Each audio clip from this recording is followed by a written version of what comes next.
اگر ہم دیکھیں تو اہل بیت پاک جو ہیں انہوں نے اپنے بچوں کے نام جو وہ صحابہ کرام کے نام کے اوپر رکھے. چھوٹی سی بات سننے کے کربلا کے میدان کے اندر جب حضرت امام حسین رضی اللہ تعالیٰ عنہ گئے ہیں تو آپ کے ساتھ جو ہے آپ کے 4 بھائی تھے. ایک بھائی کا نام حضرت عباس ہے جنہیں علم بردار کہا جاتا ہے, جو پانی لینے کے لیے گئے انہیں حضرت عباس کہا جاتا ہے. دوسرے آپ کے بھائی تھے جن کا نام تھا ابو بکر صدیق. تیسرے آپ کے بھائی تھے ان کا نام تھا حضرت عمر فاروق حضرت عمر.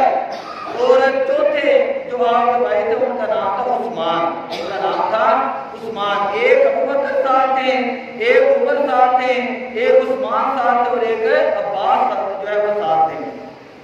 کہ صحابہ کرام اپنے بچوں کے نام جو ہے وہ خلفائے راشدین کے ناموں کے اوپر رکھا کرتے تھے. اور صحابہ کرام اور اہل بیت پاک ان کے آپس کے اندر رشتہ داریاں تھیں.